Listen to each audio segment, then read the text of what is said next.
change in the arrangement of who's on the stage because of the First Lady's husband contracting COVID. But look at this room and what you see. Pardon? That's right. She's fine. It's me. That's not together. The second lady, the first gentleman. How about that? Anyway, an incredible group of members of Congress led by Nancy Pelosi, the first woman speaker.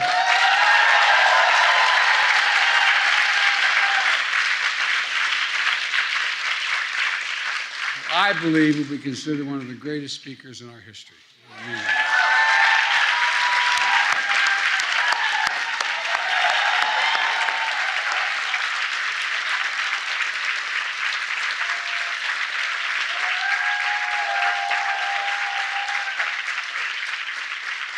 And she knows what I mean. I've been saying it for years. And members of the most diverse cabinet in the history of this country. And the first to have an equal number of women and men in the cabinet. I'm enormously proud of this team. One person I'm particularly proud of was going to be introducing me is Kamala Harris. But Kamala, as I said, Kamala chose not to take a chance since her husband had contracted COVID, although he's feeling very well, I'm told. By the way, when he tested, he's fine, but out of abundance of caution, she decided she wasn't going to join us today. But let's send her our love, because she's something else.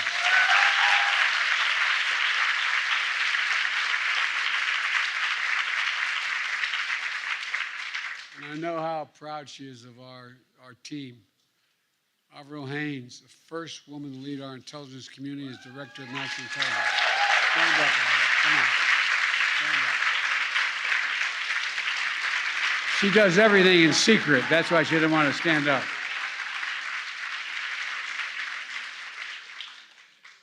Former Governor Jennifer Granholm, the Energy Department.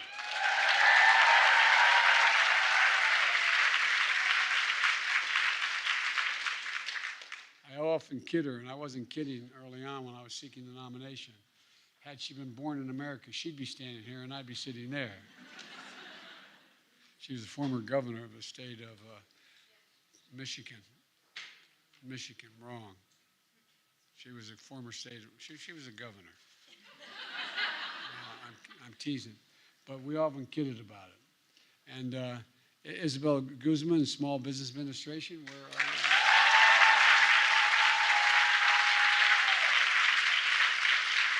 Catherine Tai, U.S. Trade Representative, she knows how to cut a deal. And C.C. Rouse, Chair of the Council of Economic Advisors. A number of members are not here today because they're out traveling on behalf of the administration. Janet Yellen, the first female Secretary of the Treasury. Deb Haaland, the first Native American person in the cabinet as Interior Secretary. Gina Raimondo, former governor leading the Commerce Department. Marcia Flood, Housing and Urban Development Vice.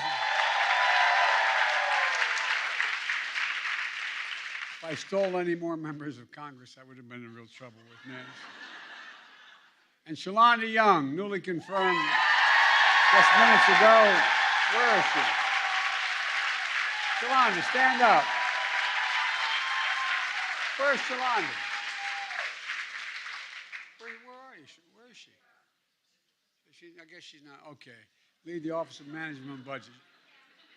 And Ambassador Linda Thomas Greenfield, who is at the United Nations and does an incredible job for us.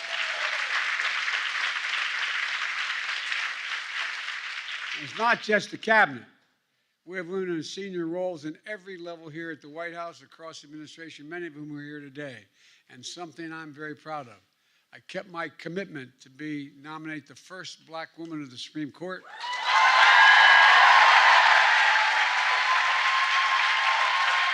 She's really good.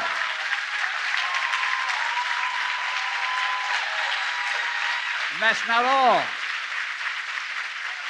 We have confirmed more black women to the Circuit Court of Appeals than every previous administration combined.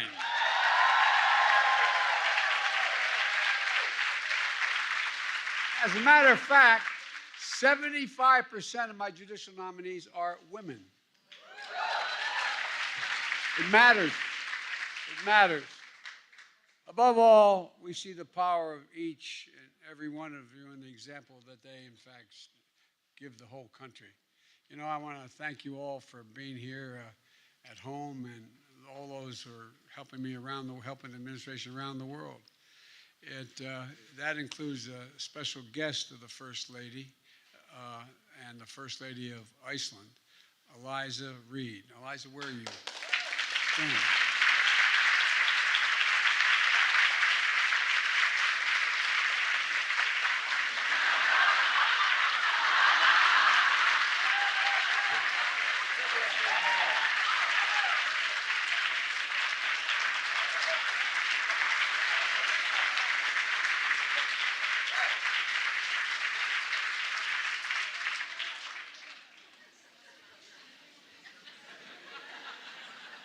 She is a real champion for gender equality. We had a nice long talk. Women's History Month is an opportunity to honor the legacy, the vision, and the achievements of trailblazing women and girls who've built, shaped, and strengthened the very character of this nation. And despite hardships and exclusion and discrimination, women won the right to vote, campaigned against injustice, shattered countless barriers, and expanded the possibilities for all Americans. I think you underestimate all you've done. They came before us, and they're all here today from all across the country as well, especially everyone who has gotten through this pandemic. Frontline workers and service members, researchers and teachers, caregivers, leaders in their communities. Today, I'm honored to be with some of the world's greatest soccer players who happen to be women. The U.S. women's national team, both past and present. Please, I'm going to ask you to come up on the stage.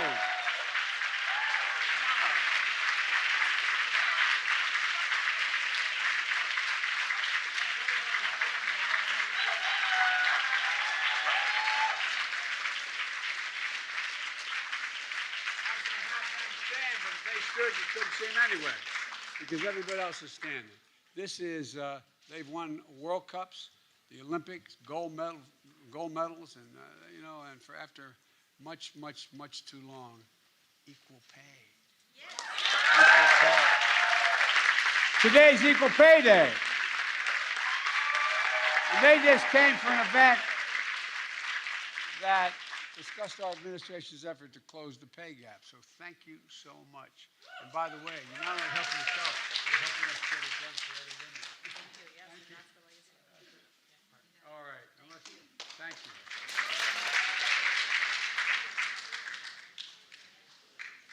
And look, we're doing so by expanding access to good-paying jobs, lower costs for child care and elder care so women can get back to work or their families can have economic security. And earlier today, I signed an executive order to promote efforts to achieve pay equality and pay equity for employees of federal contractors. And it's my hope that this sets an example for all private companies to follow as well. That's the purpose of what I did.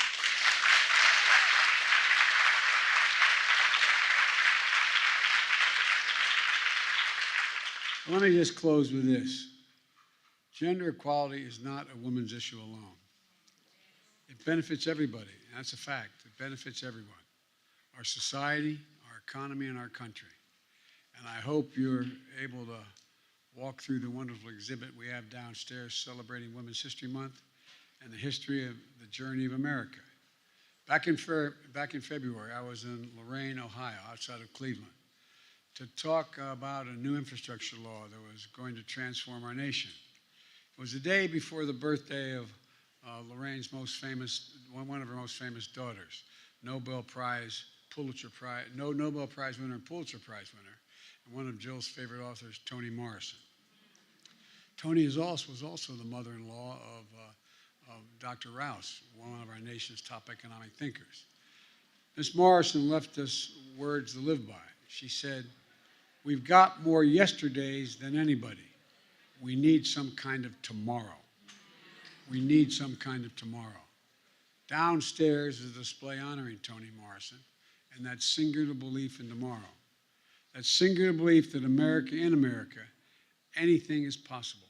I was once asked by Xi Jinping in China, how could I define America? I said, yes, in one word, God's truth, in one word, possibilities. We believe anything is possible in this country. And that singular power of example shows our daughters, our granddaughters, not a single thing a man can do that a woman can't do as well or better.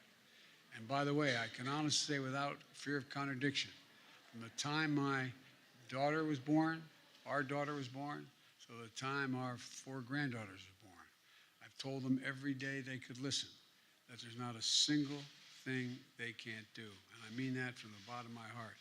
And they are living proof of that truth. I want to start talking about my granddaughters now, if I can. But, you know, especially the women I'm honored to introduce, and who has more influence on them and has set an example that I think I'm just fortunate, they're fortunate to have witnessed and be part of. And with that, let me introduce the First Lady of the United States. Before she comes up, I want you to know, everybody knows I love her more than she loves me. I'm going to tell the story, Joe. Tell the story.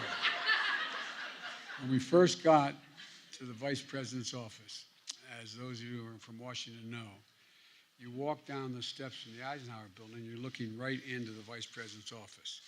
And the windows, I think, are 16 feet high, and they have 12 big panes of glass, and 4 of them going across the office. I think it's 4.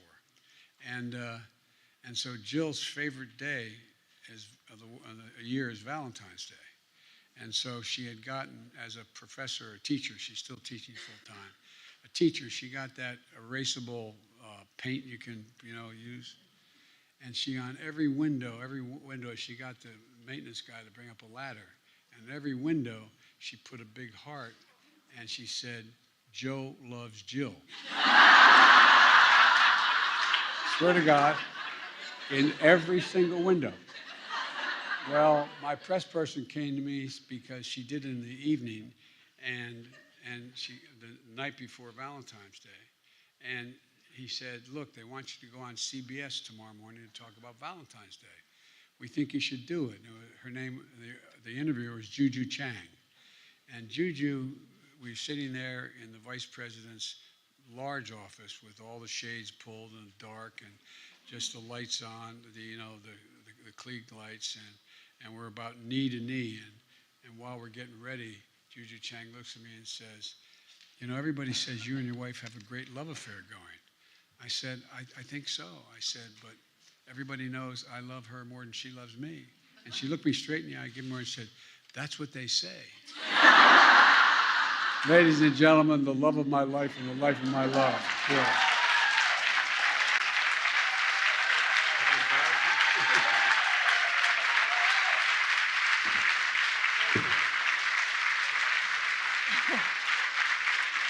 Thank you. Thank you. Thank you very much. Thank you. Please. Gosh. Thank you, Mr. President. I never get tired of saying that. And Eliza, I'm so glad to meet you. And we were talking to Eliza earlier, and she was saying she had 4 children. And I said, no wonder you're on the road. Looking around this room at so many women who have blazed trails and shattered glass ceilings, I'm so grateful that all of you have joined us. And gosh, it's been so long since I've seen so many of you due to the pandemic. It's just great that you've joined us today. So thank you to all of you who are here. And we really appreciate your coming. And I can't help but think of a woman whose name isn't in our history books, and that's my mother. She was a stay-at-home mom, the mother of 5 girls, and we lived in a suburb of Philadelphia. And she spent her days trying to complete a to-do list that was never quite done. But she was really a terrible cook. You know, we ate frozen fish sticks and boiled hot dogs. And I don't know if any of you remember, she used to make junket. Does anybody here remember junket, that pudding? Everybody's like, no, we don't remember that. Anyway, it was horrible. But she dressed the dinner table with fresh flowers and china each night to make it feel special. And she was witty and quick to laugh, and she was so kind. And she knew exactly what to say to me when my world was falling apart. And that's what I miss the most, how I could call her when I was hurt or angry, when I felt like I'd never, lived up to the person that I wanted to be. And just the sound of her voice could make me feel that everything was okay. She never asked me to follow in her footsteps, only she made sure that I could find my own way, and she'd be there rooting for me. And though she left before I was done needing her, I felt her strength. I still feel her strength inside of me. And I see her fire in our daughter, Ashley. And I know that, my mom never stopped cheering me on. And we're all here today because someone believed in us. It was our mothers, our nanas, and teachers and mentors, because someone taught us to be brave. And we are here to be those women for someone else. In big historic ways, becoming, as the vice president says, those firsts but not lasts. And in small ways too, helping our daughters believe in a world we haven't won yet. Showing our sons that it's their work too.